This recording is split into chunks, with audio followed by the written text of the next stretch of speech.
What's up, YouTube? Welcome to the Coffee Pod. My name is Chishu Zed. Drink the coffee, it'll make you feel better. Breaking news. Andrew Tate was recently rushed to the hospital from the place where he's being detained.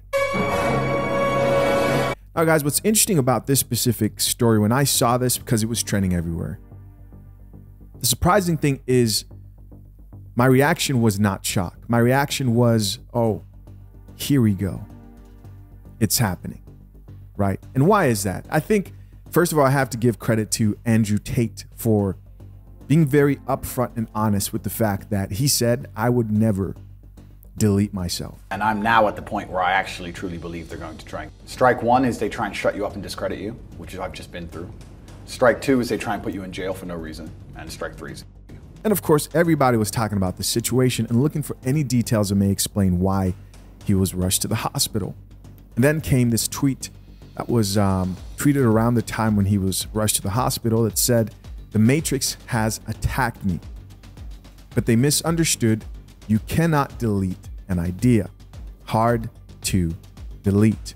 Now, I've thought of a few different ways this situation with Andrew Tate could end. When I say could end, I mean the conclusion to this whole thing. The first is they find some irrefutable evidence, and we can all see without a doubt that, hey, he's been guilty of his charges, not some Vice interview or documentary that's being made right now. Listen, Vice were the same people who supported Amber Heard and literally said we failed Amber Heard when Johnny Depp was proved to be the victim of defamation. But anyways, the first thing is irrefutable evidence that, hey, Andrew Tate is guilty of such and such. There's evidence, and of course, he should be held accountable. And I think every reasonable person would say, okay, if there is proof, cool, he should be held accountable for what he's done. The second is there is no proof and he is free, right? I don't know what happens after that. I do not know what happens after they're unable to show evidence. The second turnout is something like this, something where Andrew Tate, what he prophesied actually happens, like him just disappearing. I think out of all things, that specific turnout would be the most disturbing because there wouldn't be a trial. And it'd be sort of like these other topics that have happened in the public light where people just disappear. And so, of course, that's what everybody's afraid of, which is why Andrew Tate was trending. But then came some good news from Andrew Tate's manager via tweet that read, yes, it's true. Andrew was taken to the hospital. He is okay. That's good coffee. He goes on to say, normal info available.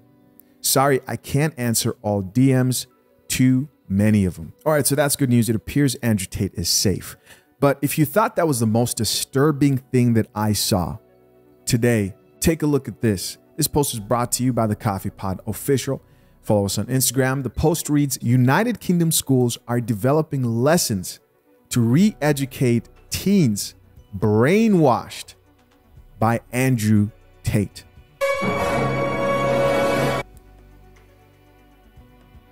Let me read that one more time.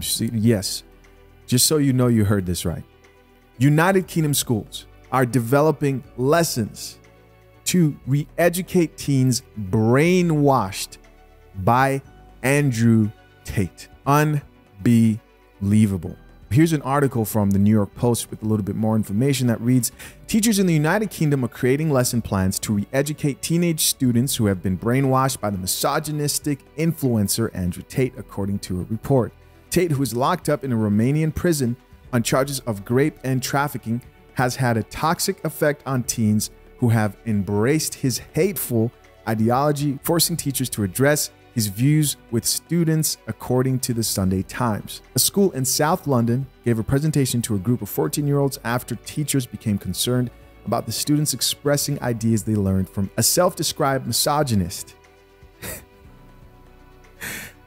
Self-described misogynist. This is crazy. Who has amassed a massive following of mostly young men on social media. The group of about 30 students were reportedly asked questions like, do we think Tate is still harmless? And what happens when we take his messages?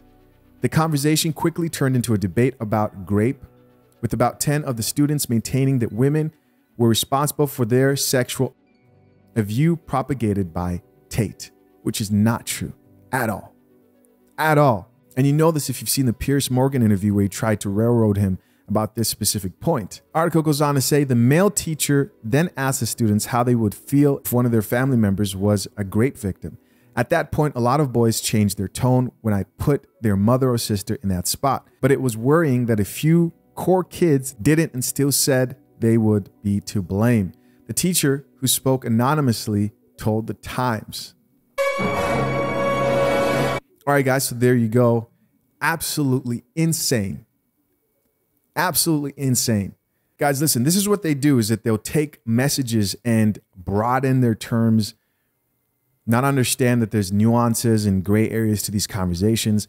Who out here honestly thinks that rape victims are 100% responsible for their own assault? Who out here actually believes that? But what I want you guys to really pay attention to here is how, when you're having conversations like this, conversations of SA, conversations of women being taken advantage of, or situations in the workplace where you don't want men to cross the lines when it comes to like sexual advances. I actually have heard Jordan Peterson talk about this with another woman. What happens in most cases? For example, in this specific topic of a teacher talking to the young boys, how did he in his mind frame the conversation? Well, he turned a logical conversation into an emotional one. And when you do that, when you say stuff like, hey, what about your sister and your mom? Why are we talking about them? Let's talk about how to reduce situations where men have been accused of SA and women are being put in vulnerable situations. Can those conversations be had? And I remember when Jordan Peterson was talking about the workplace, he mentioned dress. He says, hey, we could have more uniforms in workspaces, and the lady who's a feminist in the discussion says, wait, no, we can't do that. But what's the problem? The problem is you can't even present solutions, because we all want these terrible things to stop, but you can't even present solutions, because if you present a solution like that, you're looked at as, oh, well, you think that there's something women could do. They're powerless. You're a terrible person. Men are the problem. They need to change. Women don't need to do anything. And if you interject or have any type of opinion of like, well, what would we tell most women to avoid dangerous situations? And you say, well, what about if your sister or your mom got raped? Now you've made the conversation emotional. There's no winning an emotional argument. That's when the conversation fails, is when it moves from a logical conversation with solutions to an emotional one. And if you're not somebody who's caught up in the emotions and you're thinking like a man and you're being logical, now you're painted as, oh, you just don't get it. Why? Because you're not embracing the female-centric mindset. Come on, this is insane. But what's even more insane is that there are people in the comment section who actually agree with this whole thing. I need a sip of coffee.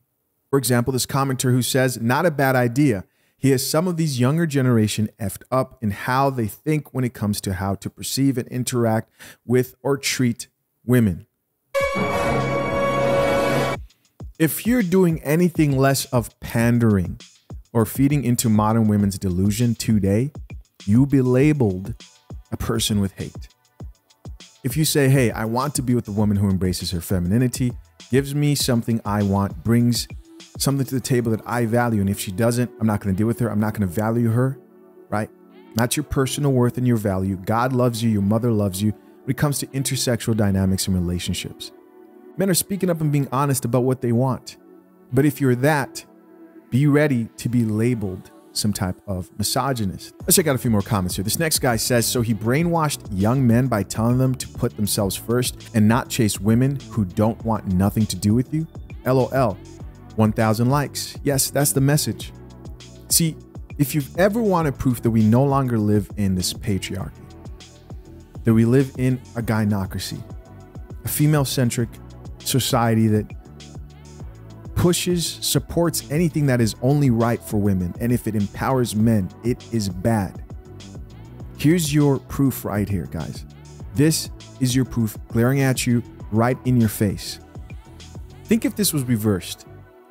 You don't have to think if this was reversed. How many podcasts, boss babe podcasts, are out here teaching women to remember that they are the prize. They don't have to do anything. Make him work. Make him earn for it.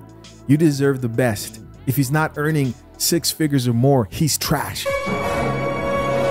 They're over there on their podcast, living in the clouds, completely delusional. It's a tea party. No, I'll have a tea, actually. But when it comes to any message that empowers a man to, first of all, be in control of his emotions, embrace his masculinity, make a plan to not be distracted by chasing women, build himself up so he can have leverage in life, it's a problem.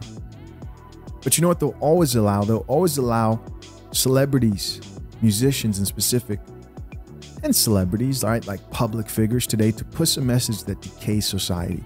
Think of all the rappers out here talking about literally killing people. Where's the fight against these rappers who are talking about take this, do this, shoot this person, and then we actually find out they're actually doing the shit they're doing. Kids are strung out on drugs. Fentanyl has become the leading cause of death for the youth today. There are no classes against that to reprogram people from the toxic brainwashing of rap music, which, guys, listen, I am guilty. I love rap. And I'm not saying we need those classes. I'm saying, what the F is this? We're now moving towards a very dangerous place in our lifetime where the powers that be, people with influence, want to police speech. This should scare everybody. Next comment from another gentleman says, all because he teaches masculinity and how men are the prize and should always stay centered and on your purpose when dealing with women. This next comment comes from a woman and it reads, leave my kids out of it, please. Damn, she's like, I don't want my kids involved in this. This man speaks nothing but the truth. 208 likes. She's not having it as a mother. And there are plenty of women out here who drink coffee. I love everything about coffee. It is one of my favorite things in life. So of course that lady pissed off a bunch of women. We have a chick here responding back to her and says, I'm sorry for you. Oh, you feel bad, huh? Another chick here says, this is actually good, right? So she agrees with, oh, we have to reteach these young men to be simps. She goes on to say, I'm starting to notice how easy it is to prey on young men. Just have cars and a podcast, and they hang on to every word that you say. Oh yeah, it's so easy. Just own a bunch of Bugattis, just have millions of dollars, and now you have men's attention. Beautiful women from all around the world, guys. It's so easy to influence young men. No, it's not. Come on. Women. Next comment here from another person says he ain't brainwashed nobody. 1,000 likes. Another person here added, I don't agree with everything, but he was teaching the importance of self-worth for lower self-esteem men. And I most definitely can respect him for that. 100 emoji. Another person here says, laughing emojis. I bet these are the women with colorful hair that think men are women and women are men. Another person here added and said, I don't agree with everything he said, but I do support the part of encouraging men to be stable and fully self-sufficient leaders. And another person added, any black man who doesn't follow the rules, y'all try to condemn. Laugh out loud, laughing emoji. Y'all should know better than this. Another chick here says, I wish America would do the same. If America gets to this point where they're policing speech, where they're actively trying to go against male empowering messages, we'll have a very serious problem on our hands. Another chick here says, it's a lot of grown people who need to take that course as well. Another woman here says, wow, that's a real influencer. A guy responded back to that chick and said, top G, with the laughing emojis. And finally, the last comment says, so feminism isn't being forced on young boys today? Yeah. Depending on how this plays out, I think will be telling to the direction society's headed with dealing with messages that empower men to embrace their masculinity.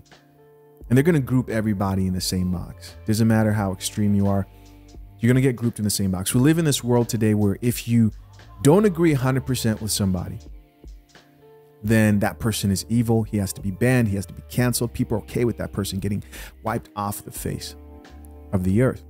You know, you have people saying, I don't agree with everything he says. I don't agree with everything Andrew Tate says. But that's okay. You don't have to agree with everything everybody says. In fact, you're not going to agree with everything everybody says. I'm not always going to be right. There are things that I will learn as time goes on. I am not perfect. I will make mistakes. We are all human beings. But of course, people want replicas of one type of mindset. And the fact that there's a growing group of men learning to think for themselves is a very threatening thing to women, especially. And the one thing I want you guys to notice is the women who are going to be pushing for this and championing, like, oh, re-educate the youth, the men, this, post-war women. Women who are looking for the nice guy. Why? Because she's in that phase of her life where she's done with the bad boys and we need more good men. Where are all the good men at? Nah. The good men are taken. Right? They're gone. Now that you're done in the streets. As always, man, I'm curious to know what you think. Leave your comments down below. This blew my mind. Till next time, I'm out. Peace.